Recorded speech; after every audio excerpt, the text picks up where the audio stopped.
Merci de votre fidélité à la télévision nationale. Au sommaire de ce journal, à Forêt-Caria, le préfet poursuit sa visite de prise de contact. La semaine dernière, colonel Mamadou Lamarane a rencontré les responsables de Rio Tinto Simfer. Au menu des débats, les grands projets miniers du pays.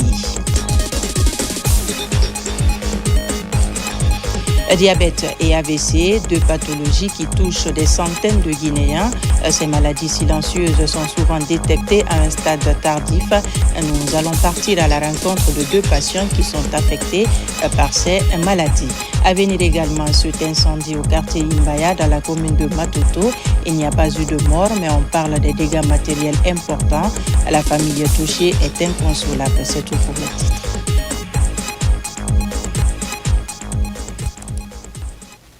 Bonsoir et vous êtes les bienvenus. À la une de l'actualité ce soir, Conakry face à l'encombrement anarchique de ses espaces publics, à l'asphyxie de ses artères vitales et à la fragilisation croissante de la sécurité et de la salubrité urbaine, l'inaction n'était plus une option. Les opérations de déguerpissement engagées dans la capitale guinéenne par les autorités s'inscrivent dans cette logique de rupture, une décision difficile, socialement sensible, mais structurellement nécessaire. Suivez cet éditorial de Fatmata Kourouma.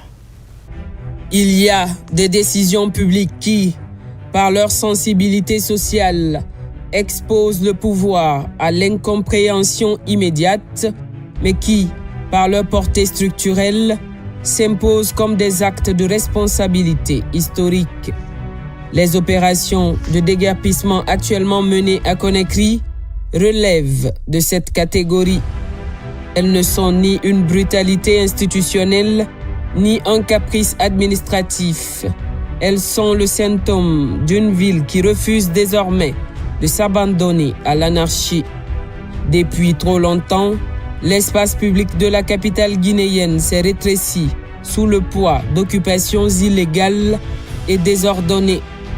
Trottoirs confisqués, voies obstruées, carrefours étouffés, caniveaux bouchés, la ville s'est progressivement retrouvée piégée par ses propres dérives. Ce désordre n'a pas seulement ralenti la circulation, il a fragilisé la sécurité, entravé l'accès des secours, favorisé l'insalubrité et accru la vulnérabilité face aux inondations. À ce stade, ne rien faire aurait été une faute. Déguerpir dans ce contexte n'est pas détruire, c'est libérer. Libérer les voies pour que les citoyens circulent dignement. Libérer les trottoirs pour que les piétons marchent en sécurité. Libérer les caniveaux pour que l'eau s'écoule et non pour qu'elle submerge les quartiers à la première pluie. C'est réaffirmer que l'espace public appartient à tous et non à quelques-uns, aussi nombreux ou visibles soient-ils. Les autorités, en engageant cette reconquête urbaine, posent un acte clair, celui de restaurer l'autorité de la règle dans un environnement longtemps livré à l'improvisation. Une capitale ne peut aspirer à la modernité sans discipline spatiale.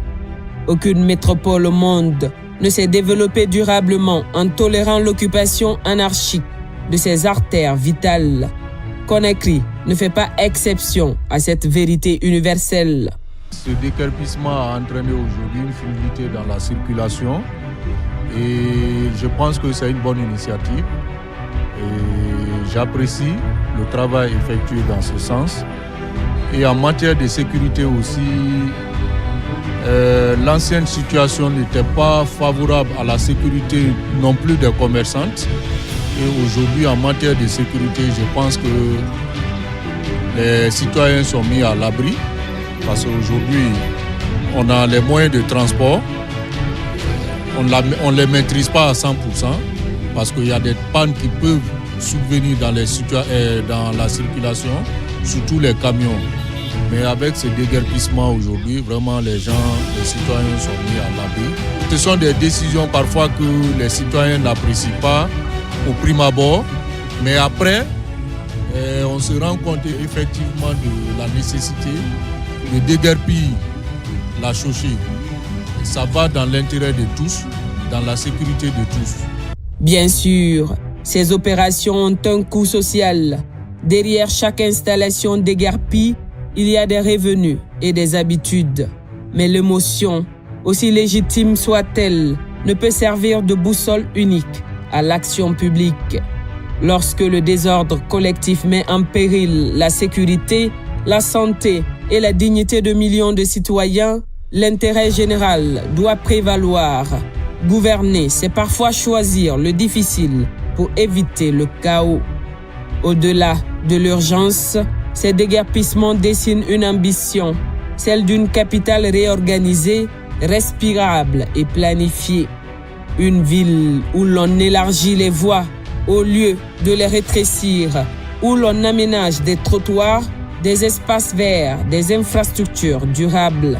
Une ville capable d'attirer les investissements, de soutenir la croissance économique et d'offrir à ses habitants un cadre de vie à la hauteur de leurs aspirations. La modernisation d'une capitale ne se proclame pas, elle se construit. Et cette construction passe inévitablement par des choix impopulaires, mais nécessaires. En libérant l'espace public, Conakry amorce une transition décisive, celle du passage d'une ville subie à une ville pensée. Ces opérations de déguerpissement ont d'ailleurs démontré leur pertinence de manière éclatante lors de la récente cérémonie d'investiture du président de la République, son Excellence M. Mamadi Doumbouya. Conakry, qui accueillait des milliers de citoyens ainsi que des délégations venues de plusieurs pays, a su offrir un visage ordonné et maîtrisé.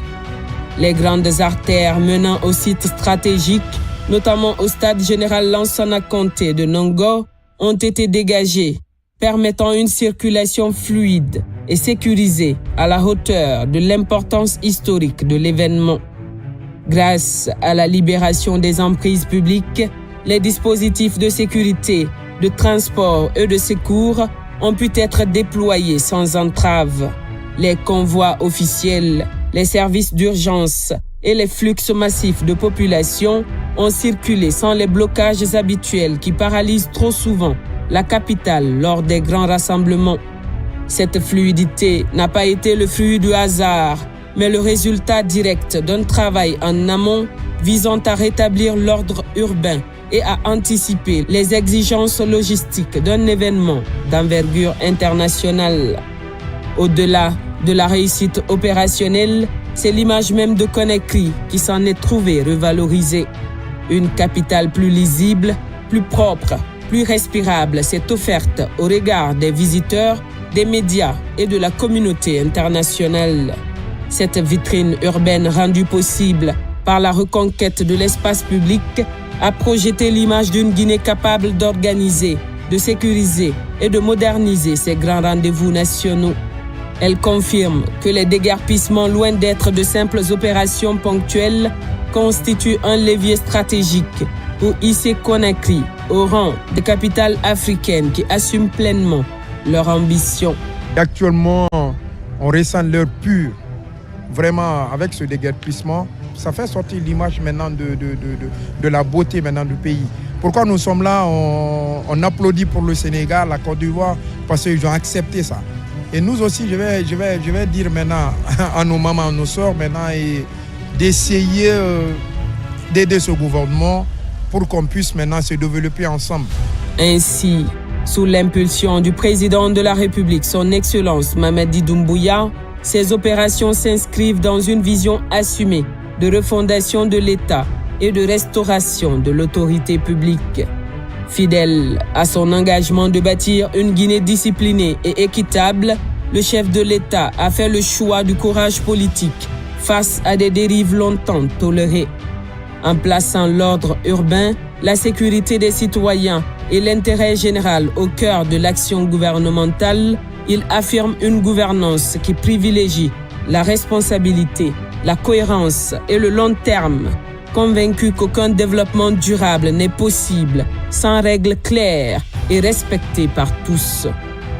L'histoire jugera ces déguerpissements non à l'aune des cris du moment, mais à celle des résultats durables. Si la capitale guinéenne devient plus fluide, plus sûre, plus saine et plus attractive, Alors, ces décisions aujourd'hui contestées apparaîtront demain comme les fondations courageuses d'un avenir urbain maîtrisé.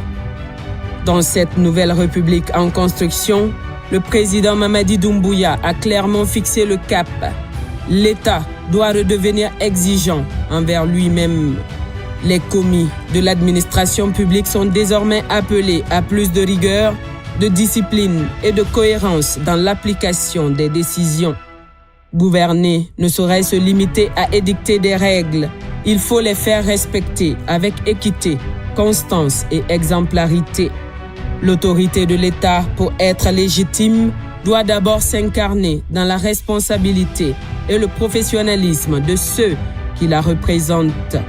Mais cette exigence ne saurait être unilatérale. Elle interpelle également les populations, invitées à inscrire le civisme, le respect des règles communes et de l'autorité publique au cœur de leur quotidien. Une ville organisée ne peut exister sans citoyens responsables, conscients que l'espace public est un bien collectif à préserver. Le respect de l'ordre urbain, loin d'être une contrainte, devient alors un acte de participation à la construction nationale, condition indispensable pour bâtir une capitale moderne, une république forte et un avenir partagé. Justement, ces opérations de déguerpissement s'inscrivent dans une vaste dynamique de modernisation et d'assainissement urbain visant à améliorer le cadre de vie des populations. Soucieuses d'atténuer l'impact social de ces mesures, les autorités ont engagé l'aménagement de sites de relocalisation destinés aux marchands installés le long des principales artères de la capitale. C'est dans ce contexte que le haut commandant de la gendarmerie nationale, directeur de la justice militaire, s'est rendu sur le terrain ce lundi. Compte rendu, Oumar Bari. Les opérations de déguerpissement actuellement menées dans la ville de Conakry s'inscrivent dans une démarche globale de restauration de l'ordre urbain et de protection de l'intérêt général, ainsi que de modernisation urbaine. En libérant les espaces publics et les emprises des voies publiques illégalement occupées, les autorités entendent améliorer la mobilité urbaine, réduire les embouteillages chroniques et renforcer la sécurité des usagers de la route. Afin d'atténuer l'impact social de ces mesures, des sites de relocalisation destinés aux marchands déguerpis le long des grandes artères sont en cours d'aménagement. À Nkosenke, un vaste site est déjà à un stade très avancé de construction avec plus de 3000 places prévues pour accueillir des milliers de commerçants.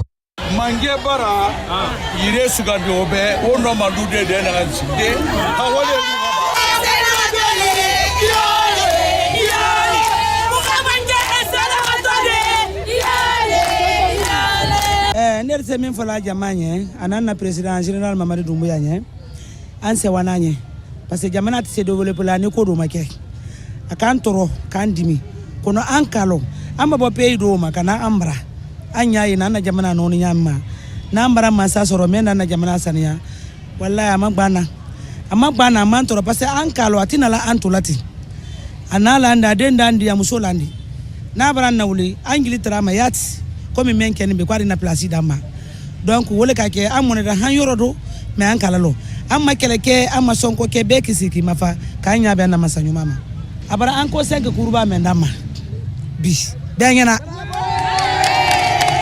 an sawani kawasada no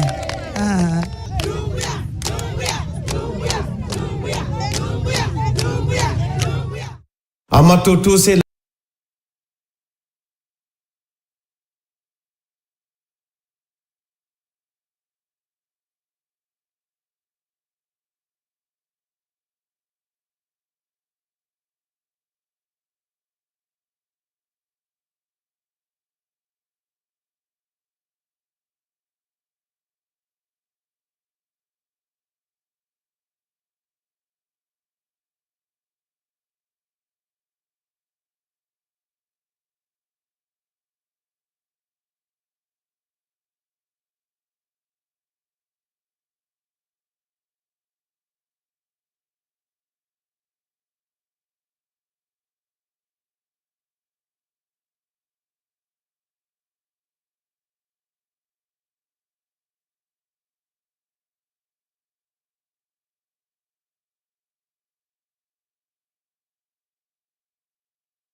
a les responsables de Rio Tinto Simfer.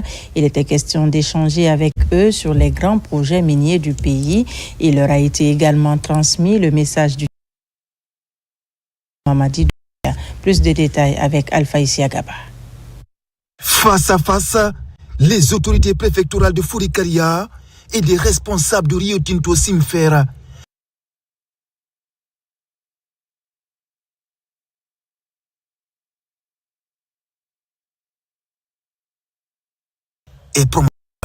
Nous sommes très ravis. C'est une mission régalienne qui nous permet d'être auprès de nos partenaires pour les encourager, les féliciter par rapport à tout ce qu'ils sont en train de faire pour la Guinée. Bon, tenu une rencontre avec les partenaires miniers au bureau. Et ce que nous avons vu ici, vraiment c'est incroyable. Je suis impressionné de l'état d'avancement des activités et surtout la qualité d'activité que j'ai vue ici. Vraiment, je suis fier aujourd'hui de me sentir à l'aise. Une telle infrastructure se réalise de notre collectivité. Après la rencontre, autorités préfectorales ainsi que les responsables de Rio Tinto Simfer sont sur les chantiers. Dans la foulée, le préfet de Fourikaria a transmis le message de paix du président Mamadi Doumbouya. C'est un projet phare pour notre président, le président visionnaire. C'est un projet phare pour que la Guinée se développe. Parce que ça se concrétise sur le terrain. Ce n'est pas un projet pour 2 jours ni un projet pour 3 jours. C'est un projet à long terme pour la Guinée, pour la République de Guinée. La visite des installations des sociétés minières évoluant dans la préfecture de Fourikaria va se poursuivre. Le préfet Lamarana Diallo veut s'enquérir de la bonne exécution de ces grands projets de développement de la Guinée. Santé. Et ce soir, on s'intéresse aux accidents vasculaires cérébraux et le diabète, véritable problème de santé publique. Dans les hôpitaux, ces pathologies constituent les premières causes de consultation des maladies dont le traitement nécessite des coûts très élevés. Une de nos équipes de reportage est allée à la rencontre de 2 patients qui vivent avec ces maladies. C'est le grand format de ce soir. Il est signé Tierno Maroufba. Octobre 2024, la vie d'Abdoulaye bascule brutalement après un accident vasculaire cérébral. Depuis, le quotidien de ce plombier est rythmé par des allers-retours insensés entre son domicile et l'hôpital. Installé à Kouria, il parcourt près de 60 km pour recevoir des soins au CHI Niasdine. Malgré les contraintes du trajet et le coût élevé du traitement, Abdoulaye s'accroche. Grâce à une prise en charge régulière, il parvient tant mieux que mal à stabiliser sa maladie. Bon, ma bouche était déformée. Aujourd'hui, c'est revenu à 95%. Ma main aussi, je ne pouvais pas soulever la main gauche. Mais aujourd'hui, Dieu merci, avec Dr Tiré et ses collaborateurs, m'ont aidé à avoir au moins les 95% de santé. Je quitte à Kouria pour venir à Conakry, il faut déplacer chaque fois. Donc je viens ici, je fais la visite, je remonte. Bon, après, une fois, je passe la nuit chez mon frère pour alléger un peu la dépense. Bon, la difficulté de la prise en charge réside dans l'exploration, parce que on n'a quasiment pas le scanner ou l'IRM sur l'hôpital national Niasdine. Donc quand on reçoit les malades, on suspecte un AVC, on prescrit des examens complémentaires. Donc les patients sont obligés d'aller en privé ou dans d'autres structures sanitaires pour réaliser l'imagerie en rapport avec l'AVC. À l'unité de prise en charge des pieds diabétiques du CHU Donka, nous rencontrons Mamadou Salou Diallo. Diabétique depuis 17 ans, il vit avec des revenus modestes. Ces médicaments souvent coûteux sont pris en charge par des membres de sa famille. Après plusieurs consultations dans les différents hôpitaux, en Guinée comme à l'étranger, l'évolution de la maladie a pris une nouvelle tournure pour Mamadou Salou. J'ai commencé le traitement de cette maladie à l'abbaye. C'est là-bas que j'ai été détecté du diabète. Mais depuis ce jour, j'ai trop démarché pour mon traitement. Toute mon économie est partie dans ça et jusqu'à présent, ça ne fait qu'empirer. Quand tu as une maladie comme le diabète, le coût est énorme. L'accès aux médecins, l'accès aux médicaments et l'accès aux examens. Ça nécessite un contrôle régulier une hygiène de vie alimentaire qui a un coût derrière et le bilan de retentissement du diabète pour éviter ces complications-là, la consultation du cardio, la consultation d'ophtalmo, le bilan rénal et tout ceci-là, c'est un coût derrière. Ces pathologies AVC et diabète sont aujourd'hui en nette progression en Guinée. Les accidents vacillo-cérébraux représentent d'ailleurs la première cause d'hospitalisation au service de neurologie du CHU de Niasdine. Une situation qui interpelle et qui souligne l'urgence d'un meilleur dépistage et d'une prise en charge renforcée pour les patients. Campagne de vaccination des chiens contre la rage à Koya et Forikaria. L'opération se poursuit. Une initiative du ministère de l'Élevage à travers sa direction nationale des services vétérinaires. Cette campagne qui touche tout le territoire national vise à protéger la population de cette maladie mortelle transmise par les chiens. Le point avec Noumoussou Diakité. Au cœur de cette campagne se trouvent les vétérinaires et les agents de santé animale qui se rendent dans les villages et les quartiers des préfectures de Koya et de Forikaria pour administrer le vaccin aux chiens. Équipés de matériel adéquat, ils parcourent les rues et les concessions à la rencontre des propriétaires de chiens pour les sensibiliser sur l'importance de la vaccination et les inciter à amener leurs animaux afin de préserver la santé publique. Les propriétaires de chiens, les voisins, n'ont qu'à informer, n'ont qu'à sensibiliser leurs cohabitants, s'ils ont des chiens, d'envoyer les chiens pour la vaccination. Nous aurons aussi effectivement des points fixes dans chaque commune, dans chaque quartier, pour qu'effectivement on puisse atteindre presque les 100% de couverture. Je lance un appel solennel à la population de Koya de mobiliser tous les chiens afin qu'ils soient vaccinés à grande échelle. Nous avons beaucoup de chiens errants et j'ai invité également les équipes à faire en sorte que ces chiens soient vaccinés. Les citoyens de Koya et de Forikaria apprécient cette action du ministère de l'Élevage qui favorise une cohabitation plus saine entre l'homme et l'animal. Si le chien n'est pas vacciné, c'est pas bon. Donc, ce que vous avez fait là, je vous remercie beaucoup. Je suis contente. Maintenant, les chiens là maintenant, je n'ai plus peur. J'ai entendu le message là. C'est la première fois dans l'histoire. On remercie l'État, on remercie le général Mamadi Doumbouya. La Banque mondiale est également engagée dans cette lutte contre la rage. Elle apporte un appui technique et financier à la Direction nationale des services vétérinaires pour préserver la santé animale et humaine contre cette zoonose mortelle en Guinée. La promotion de l'entrepreneuriat jeune fait du chemin dans la commune urbaine de Koya. La jeune chambre internationale Koya Avenir est engagée pour l'accompagnement de processus de développement local. Cette structure vient réorganiser son équipe dirigeante pour un mandat d'1 an. Le point avec Aboubakar Diaby.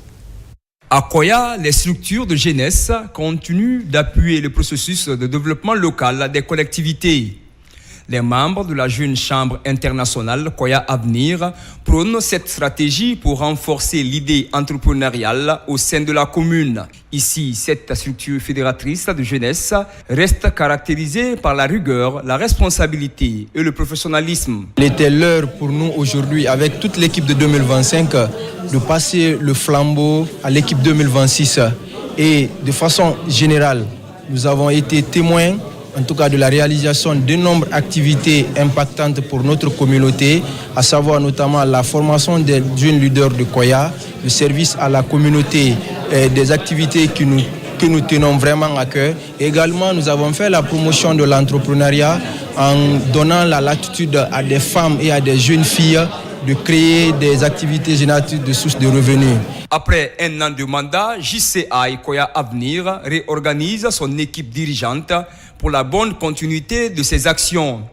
Cette organisation citoyenne se penche déjà sur des mécanismes innovants susceptibles d'améliorer les conditions de vie de la population de Koya. Cette fois-ci, on fera des projets à fort impact, les projets dont l'impact est durable. Par exemple, le projet Mon environnement, ma santé, c'est un projet qui nous permet d'offrir aux lieux publics les poubelles, les bouilloires et les balais qui vont permettre d'améliorer la qualité de l'hygiène et de santé dans les lieux publics. Au cours de ces retrouvailles, il a été question de définir de nouvelles orientations stratégiques de la JCI Koya Avenir.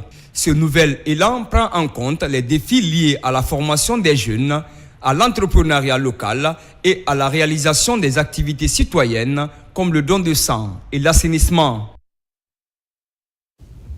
Promotion également de l'excellence au sein de la jeunesse. De nouveaux membres constitués de jeunes ont rejoint le Rotaract Club de Conakry après avoir acquis des notions sur le leadership et le développement personnel. Ces jeunes s'engagent à apporter leur contribution pour l'atteinte des objectifs de l'organisation. Nabila Moussa Kamara. En ce début d'année 2026, le Rotaract Club de Conakry renforce ses effectifs afin de mieux servir et impacter les communautés. De nouveaux membres sont intégrés à cette organisation juvénile après une phase de formation axée sur le leadership et le développement personnel. Ces nouveaux rotariciens s'engagent à contribuer activement à l'atteinte des objectifs du club. Nous avons bénéficié plein de formations. Je suis vraiment engagé d'abord pour servir ma communauté et l'État. Il ne faut pas te demander qu'est-ce que l'État peut faire pour moi, mais il faut te demander qu'est-ce que moi personnellement je peux faire pour l'État. En dehors de l'université, j'ai beaucoup appris par ce club. Je suis venue dans ce club, je ne savais pas du tout qu'il existait ce genre de choses en Guinée ici. On est là, on se donne à fond, on sert sans rien attendre en retour.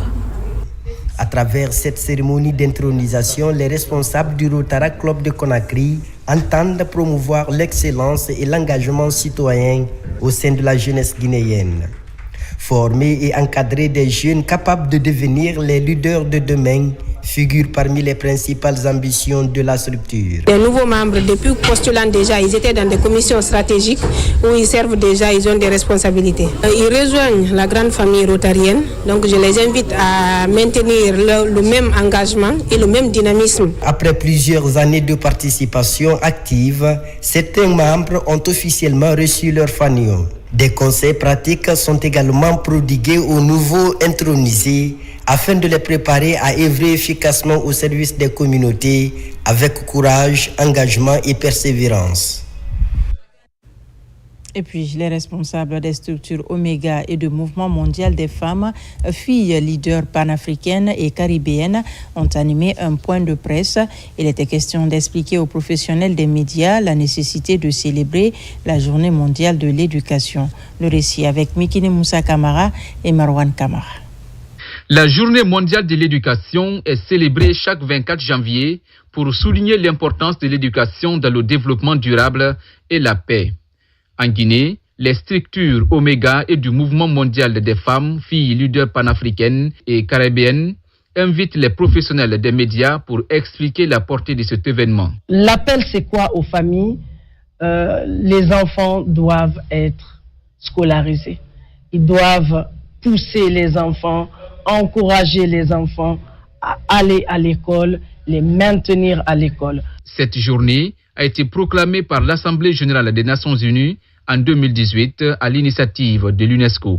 Parce que l'éducation incombe à nous tous ici présents, la société civile, le gouvernement, qui doit revoir donc sa politique éducative, surtout au niveau de l'allocation donc du budget rattaché à l'éducation, dont l'UNESCO et la Banque mondiale recommandent 20%.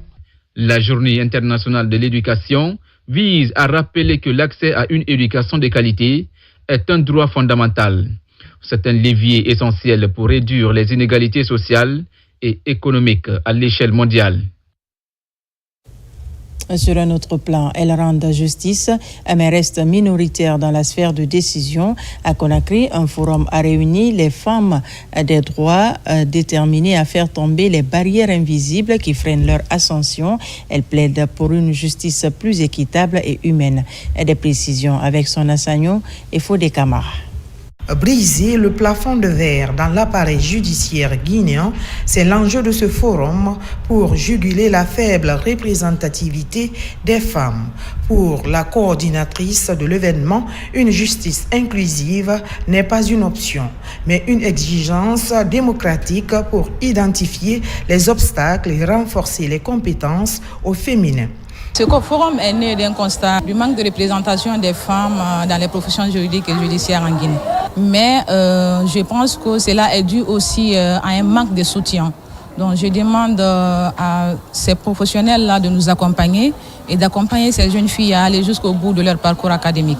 Dans l'Assemblée, un auditoire prestigieux composé de magistrates et d'avocates de renom venus témoigner des freins qui entravent encore l'ascension de leurs consoeurs.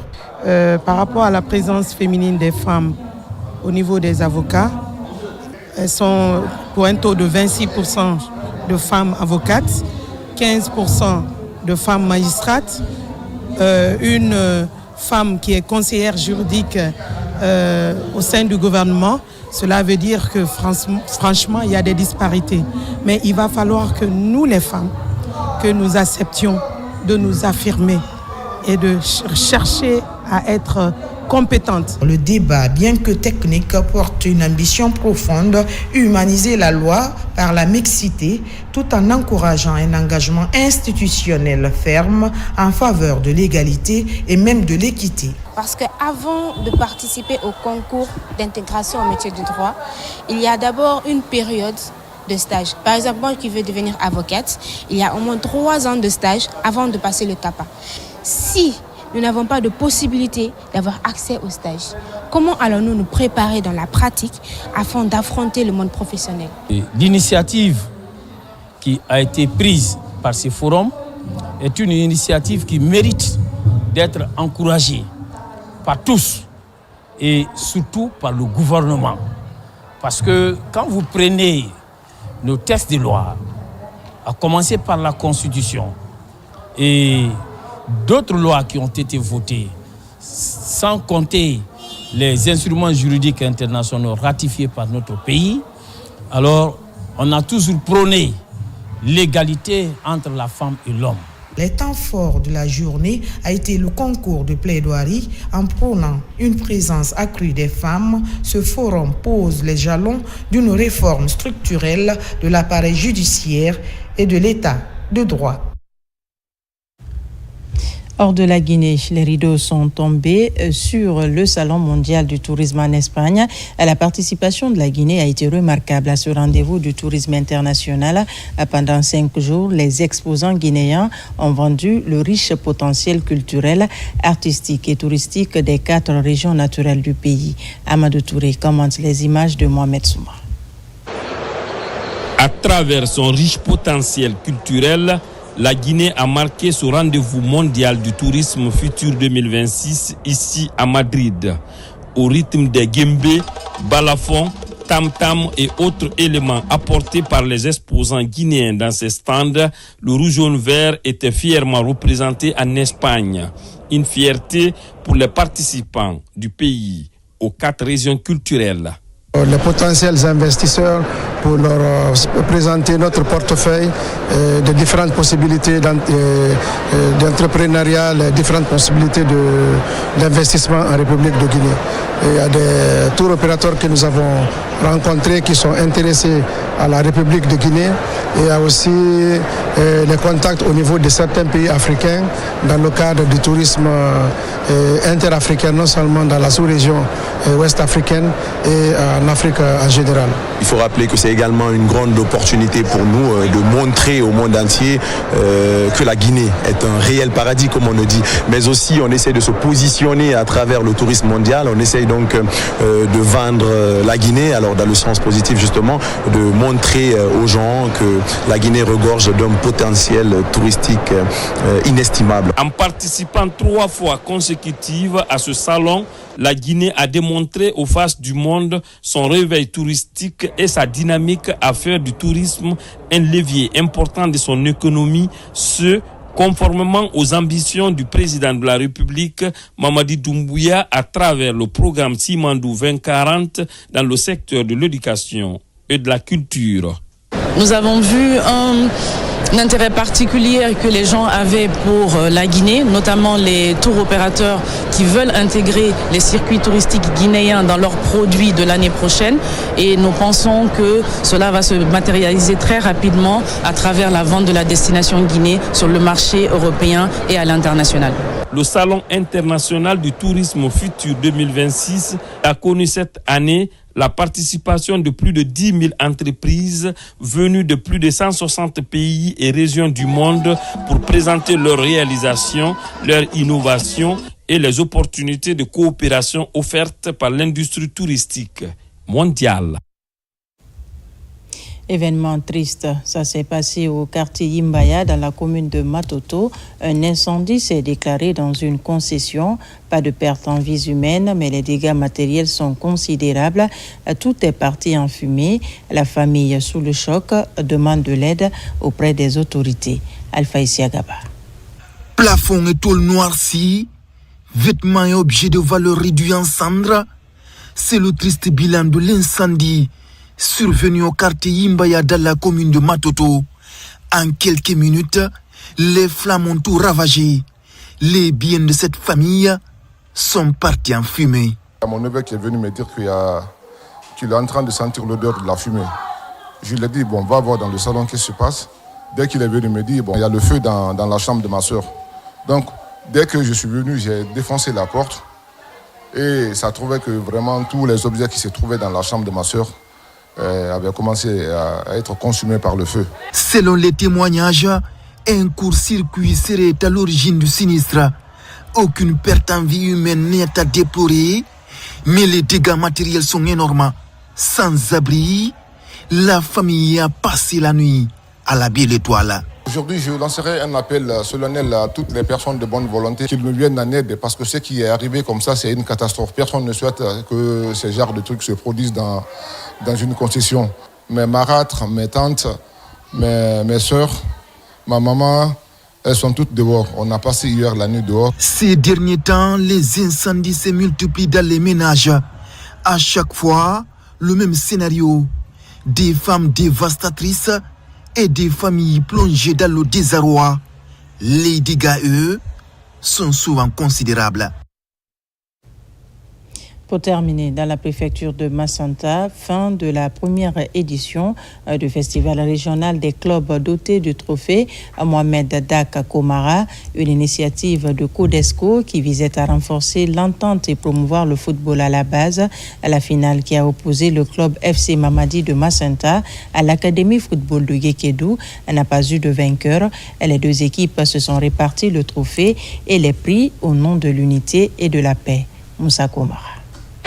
C'est dans une ambiance festive et de grande ferveur populaire que s'est disputée cette finale de la toute première édition du tournoi de football doté du trophée Mohamed Dak.